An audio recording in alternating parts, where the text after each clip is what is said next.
বুঝলাম না ভাই, এই বারবিকিউটা কেটা তৈরি করছিল? সারাদিন গাদার মতো খাদ্য, এরপর 2 মিনিটে মনে আঙ্গুল চড়াকেই মনে হয় বারবিকিউ। যেদিন বারবিকিউর আয়োজন করি সেই দিন ফয়জরটা হইতে এককালে রাত 10টা পর্যন্ত এর পিছানি ঘোরা লাগে, অন্য কোনো কাম কাজ নাই, হেতো বাত এর পিছানি দৌড়াও, এর পিছানি কাম হরো। এই সেদিন অন্য কোনো কামের চান্সই নাই, ওই হরো। এর লেগেই মুই কই হাঙ্গা দিন কাম হরে 5 মিনিটে খাওয়া লওয়ারই মনে হয় বারবিকিউ কয়। এরপর যদি মেরিনেটটা ভালো না হয়, এরপর হইলে যে আড্ডিতে চাপান দিলে ফ্যাসাত করে রক্ত বেরিয়ে রে বাবা, হি হি একই খাওয়া যায়।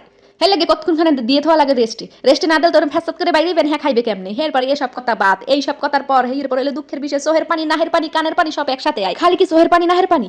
চোখ দুইটা কাউ কুক্কার নাহান হইয়ে যায় রাঙ্গা, কুক্কার চোখ যেরমের রাঙ্গা হেরমের মানের চোখ রাঙ্গা হইয়ে যায়। চেহারার দিকে তো চাওয়াই যায় না, দোয়ার গন্ধেস দোহায় চোখ দিয়ে একদম পানি বাইরে যায়। কেডা এই সুস্বাদু খাওয়াটা তৈরি করছিল আর আবিষ্কার করছিল? কার এই পরান্ডা এই রকমের জ্বালা সহ্য হইতে সইয়া হেই পর কেডা এই রকমের খাইতে চাইলে? আমি হেই এত কষ্টের পর কেডা এই খাওয়াটা আবিষ্কার করছে আমি করতে না, বুঝি না। আরে জোলাগো খাইতে বেশি মজাই লাগে শীতের টাইমে, আর শীতের টাইমে খাইলে যে মজাটা পায়, যে এক ফির খায় হে তো বারবার খাইতে মন চায়, কিন্তু ওই যে চোহের পানি নাহের পানি লাগে বারবার খাইতে ইচ্ছা হয়। আগুন জ্বালাইতে যে কি কষ্ট, হে কষ্ট হইলে যে জ্বালাই হে বুঝে। যতক্ষণ কেরাসিন তেল মারি অতক্ষণ জলে, যতক্ষণ আউ হয় অতক্ষণ দোয়া হয়, মানে কয়লাটা জলে, আর যতক্ষণ না হরি অতক্ষণ আগুন লিপবে যায়। কোনো বাইলি আগুন তো জ্বালানি যায় না, আগুন জ্বালাইতে যে লেভেলের কষ্ট, এই কষ্ট কারে কম দুঃখের কথা। এই কষ্টের ঠেলায় মানুষে মনে হয় বেশি বারবিকিউ করতেই চায় না। মোর তো মনেই চায় না, মোর এককালে দুনিয়ার কষ্ট লাগে বারবিকিউ করতে। হ্যাপার মোরা অনেকজনে মিললে করছি, কিন্তু কাম হইবে কি? ওই যে আগুন জ্বালাইতে হে আর জান পরান সবাই ফাইডি গেছে, সবাই চোহের পানি নাহের পানি একদম একখানে আছে, চোখ কটা লাল হয়ে গেছে, বোঝায় এইমাত্র কিছু ইহেরা কিছু সেবন করে আইছে।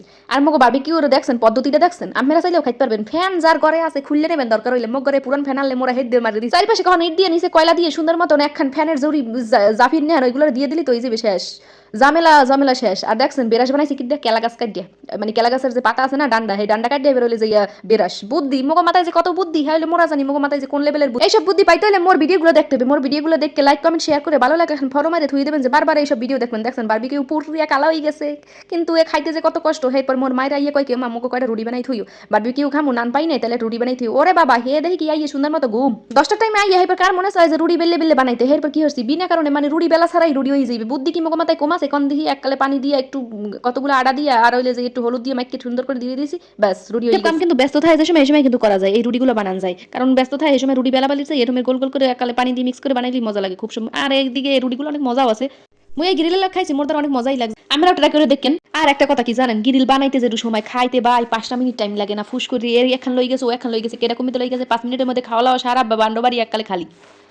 আর রুটি দিয়ে নান দিয়ে খাওয়ার তো কোনো কথাই নাই, কিন্তু দুঃখের বিষয় হলে মোরা নান পাই নাই, যার কারণে নান আনা হয় না। এমনিতে এই রুটি বানাইছি, তাও একটা নতুন এক্সপিরিয়েন্স হইলে এই রুটি দিয়েও কেমন লাগে, কিন্তু এই রুটি দিয়ে খাইতে সেই লাগে। আমি একবার ট্রাই করে দেখেন, কিন্তু এই রুটিগুলো হাঁসের মাংসের সাথে বা অন্যান্য মাংসের লাগে জলে দিয়ে খাইলে বেশি মজা লাগবে এর থেকেও।